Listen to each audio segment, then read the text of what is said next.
For the first time in a couple of years, we are seeing the real re-emergence of the Indian civil aviation sector. Demand, which has perhaps been pent up for the last couple of years because of the COVID situation, is now being realized through some decent growth. But the challenges that the aviation sector has actually faced in India, quite remarkable. One of the airlines which has really had a tough time over the last few years, but is looking to actually expand considerably, is SpiceJet. And we have a wonderful guest with us, the CMD of SpiceJet, Mr. Ajay Singh. Thanks very much for being with us. It's lovely always to sort of talk about aviation. Now, we are in the cockpit of a Boeing 737 Max. This was an aircraft which you wanted to see flying in India a while back. It hasn't happened because of safety concerns. Is that now entirely resolved? I think those concerns are more than resolved. As you know, we received delivery of this aircraft about 3 years ago. We flew them for 6 months absolutely without incident. There was an incident with an Ethiopian aircraft and since then the Max has been grounded. It's gone through the greatest scrutiny since of any aircraft in history. Regulators have taken more than 2 years to look at every little piece of this aircraft and ensure that it is today the safest aircraft in the world. It's flying, the Max is now flying in the United States for the last year or so. It's been flying in Europe, it's been flying in the Middle East, it's been flying in South America and Australia. So it is being widely used, it's flying without incident. SpiceJet started to fly this aircraft 2 days ago. And so far with all the flights that we have flown, there's not even been a minor issue. It's flying completely smoothly. It flew completely smoothly for SpiceJet when we were flying it and continues to do so. The changes have been made as required by the regulators, and it is now the safest airline in the global skies. Tell us a little bit more about the changes, because the regulator required a few things. There were some software modifications, there was additional training of your crew, your engineers and your pilots. So it's been a process for you, right? Yes, I think primarily it was a software modification that allowed, there was a stabilizing mechanism in the aircraft which essentially pushed the nose up. Every time the nose went down, the software would push it back up and make it even. And there was a glitch in that software which has now been rectified, tested for like a few 100,000 hours of flying. And it's working fine. As far as the training is concerned, it was just a 2-hour module that pilots were required to go through just to familiarize them with that software change. So that's been done. It should not have taken so long for the aircraft to start flying again. This has been the longest grounding in aviation history. But because I think regulators around the world wanted to be really extra careful and extra vigilant, they've done this. And as a consequence of that, of course, airlines like SpiceJet came under a lot of pressure, but we are glad that so many precautions have been taken that this is now such a safe aircraft. You've invested a lot in Boeing, $22 billion, 205 aircraft, 13 you've received, 155 firm orders, 50 optional orders. So you are banking on the Max aircraft for several reasons. One of them is the economy that the aircraft affords. How important is that, particularly in the Indian context where fuel prices are high, variable expenses are very variable? So in terms of the cost factor, why is this aircraft important? I think for the exact same reason that you just mentioned. In India, fuel prices are amongst the highest in the world. Firstly, the fuel prices themselves globally are high. On top of that, India has the highest taxes on fuel in terms of the VAT that is imposed by certain states, which can be as high as 30%, and the excise duty, which is 11%.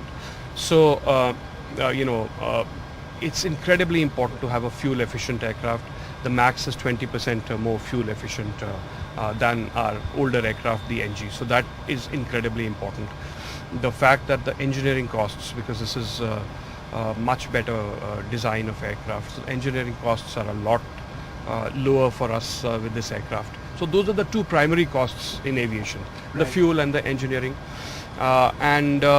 Therefore, economically much better aircraft for us. For passengers, it's a much nicer aircraft as well, because the noise levels are like 40% lower than the old aircraft. It's a nice, quiet aircraft. It has wonderful seat pitch. You get much more leg room, and you're a tall person, and you just sat in those seats, and you can see that because it's a longer aircraft, and therefore the pitch, the space that you have for your legs is much more. And I think interestingly, this aircraft will also have broadband internet on board by the end of this year. So that's interesting, because people would want to see that. You'd be able to access your net, is that a cost or to the passenger, or how is it? Well, at this to start with, it's going to be free. We are going to make sure that people are able to access the net fully and properly in broadband mode. We probably won't allow calls to be made, because that will be disturbing for other passengers. But pretty much everything else But that's something you're going to have to deal with eventually, right? People will, as we progress, want to make phone calls as well. They will want to make phone calls, and we'll see in the future what happens. But initially the thought is that we disable the voice calling, but allow you to of course work on your email or use your WhatsApp, watch your news, watch NDTV.com, and so it's going to be a unique experience for passengers. And I think internet is so much a part of our life. You can barely go a few minutes without looking at your phone, and of course some people might say that's not the greatest thing in the world, but it's not. But it's a service we want to give, and then you can use it. So we will continue to innovate in terms of the services we provide, the conveniences we provide to people, and lots of new technology that we are building into this aircraft. I think people will enjoy that. So let's. The other thing that you focused on was Air India. Now that didn't work out for you. Are you disappointed it didn't, or were you in a sense already stretched with SpiceJet and the condition of the aviation sector? Well, I was disappointed. Of course, I was disappointed. I was very stretched with SpiceJet, but this is the kind of challenge that you get once in your lifetime. And I thought that what's the point of being in the aviation space if you're not prepared to take on the largest challenge that exists? So I was very disappointed. I put in a 15,100 crore bid. So it was a serious bid that we put for Air India.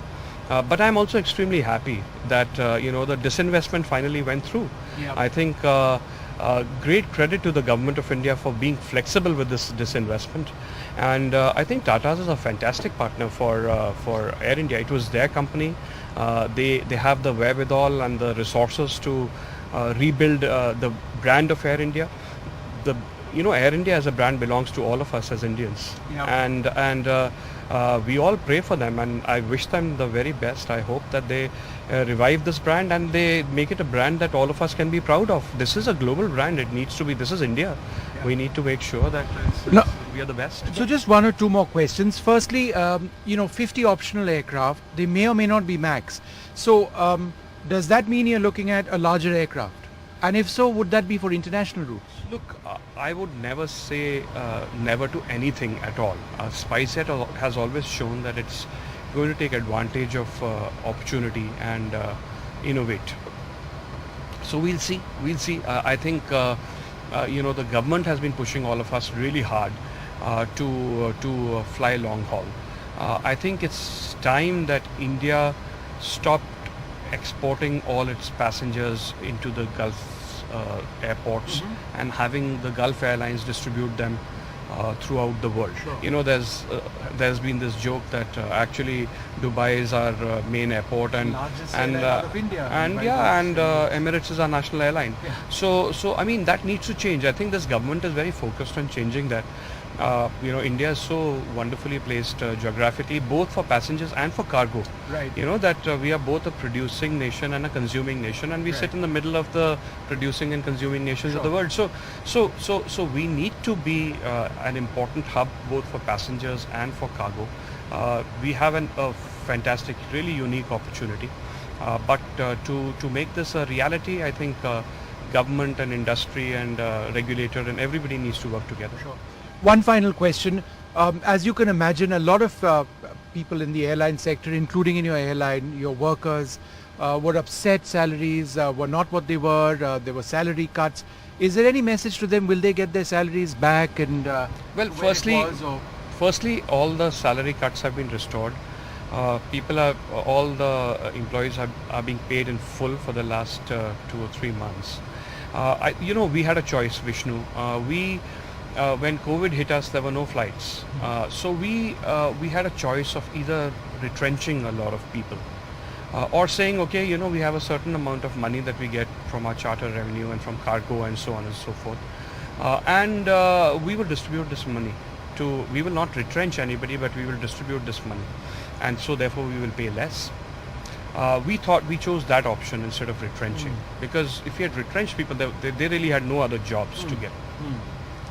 Now things are normalizing, and so some and very few people at SpiceJet have protested and said, look, pay us what you reduced at that point of time. Well, it was a choice we made. We could have retrenched. So we made that choice. I think by and large, and a vast majority of SpiceJet employees were very happy that we didn't just remove them. Right? No, absolutely. Now we are in a position where we are paying them in full. We are hiring more people as the Max comes back, as aircrafts increase, and so on and so forth. But we decided that this collective pain, and I took zero salary. I mean zero, absolutely nothing. The heads of department took vastly reduced salaries. All of that has now been restored, and we restored our salaries last, Right. after we had restored everybody else's. So Right. that's our philosophy. We will continue to stand by our people. Sure. There will be some, not everybody will agree with what we are doing. Sure. But we think that was the best. It's been wonderful speaking to you, and congratulations. It's it seems that it's a new dawn for Indian aviation now with this post-COVID scenario happening. I wish you all the very best. Thank you very much for being with us. Thanks, sir. Thank you, sir.